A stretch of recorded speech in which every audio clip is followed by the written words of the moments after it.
everybody, it is Amanda from the South Cobb Regional Library, and I am so glad that all of you came back today for the newest installment of Wednesday's Wizarding Masterminds.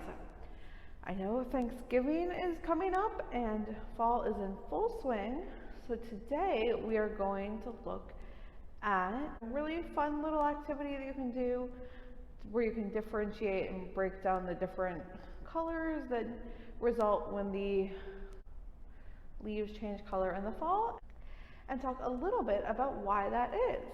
So with that in mind, let us all go ahead and put on our wizarding hats. I have my hat right here, and I will give all of you a chance now. You can pause the video and go get your hats, or you don't have to if you don't want to, but I have one, so I'm going to put it on.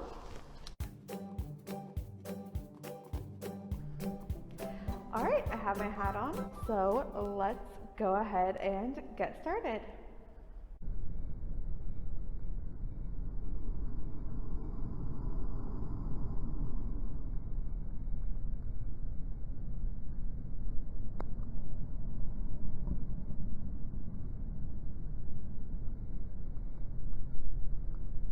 What I'm showing you here are some images of what our trees look like here at the South Cobb Regional Library. And as you can see, they're turning a number of different colors, including yellow and red. And we still have some trees that are currently green. And you might know this already, but the reason that trees are green is because they contain a chemical named chlorophyll that allows them to take sunlight and turn it into energy through a process called photosynthesis. And so as the days get shorter in the fall and the temperatures get cooler, although this year it hasn't really felt like it, the trees are told to make less chlorophyll. And as that chlorophyll in the plant cells lessens, that allows other chemicals to come out, and that's what shows us all the pretty different colors.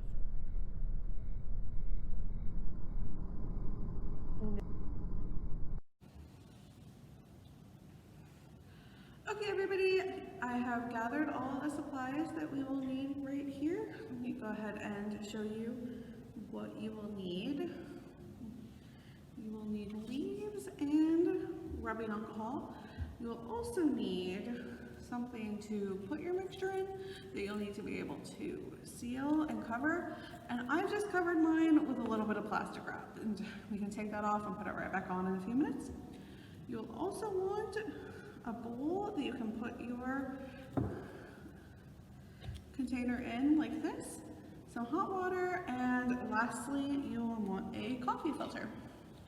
Okay, so let's go ahead and get started with the actual experiment. Okay, so I have put most of the supplies away for right now, but what I have right here are the leaves, and we're going to just tear them up into little pieces and put them into our container. A small container is probably best just because you won't need to cover quite as much room. But however large your container is, that will work. You'll just need a larger bowl and more rubbing alcohol. So let me just go ahead and finish this.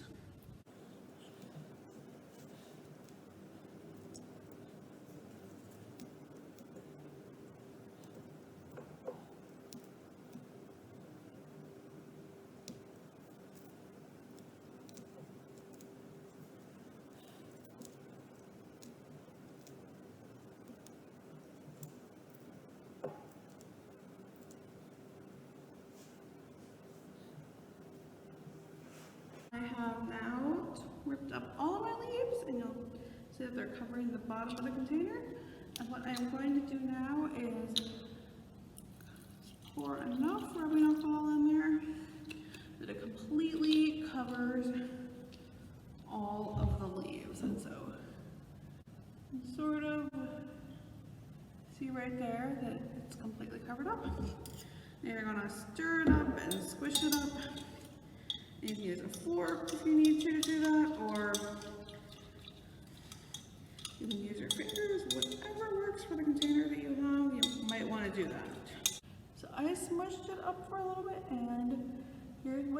like right now. You can see that my liquid is actually a light green color for the rubbing alcohol. And that's where we want it to be when we start the reaction. If it's not crushed up enough, you can always crush this up again. But for now, I'm going to cover it with the plastic wrap, and I will pour my hot water around my container. The heat is going to act as a catalyst to speed up the reaction of breaking down the cells in the plant. And it's going to take the chlorophyll and cause it to separate out, and we'll be able to see what color these leaves would turn later in the fall. So what we need to do now is just let this sit and wait for at least 30 minutes. And when we get done, it should be a dark green color. Okay, I hope everyone was able to leave their leaves alone for a while. I did, and as you can tell, the water has certainly gotten to be a darker green here. And so the next step is for you to take a strip of your coffee filter, and we're going to uncover our mixture and stick our strip in. You want to make sure that the coffee filter doesn't fall in, so I just folded the corner over mine, and we will leave this alone for about half an hour or so as well. So we'll just let this sit, and we'll be right back.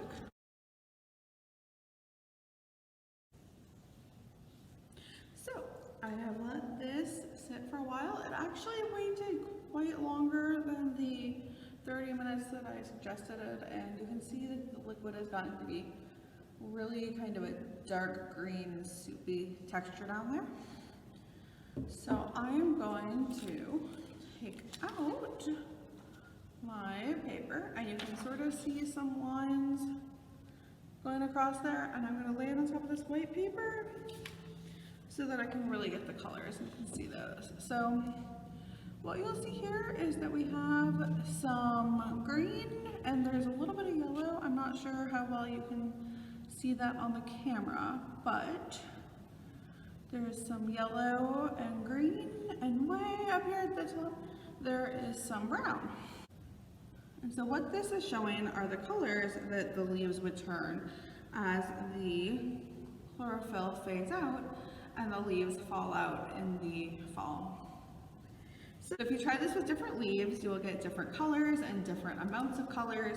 All right, so that is it, and I really hope that you'll try this out because it's a really fun and great activity. Okay, everybody, I hope you learned a little bit today and had some fun, and I hope you get to try out our super fun activity and see what's going on with the trees in your yard, or you can kind of get a little bit of an idea of what's going on and what's happened. All right, you should come in and you should visit the libraries. We're open, we have tons of fun things going on, but that's about it, and I hope you will come back next month.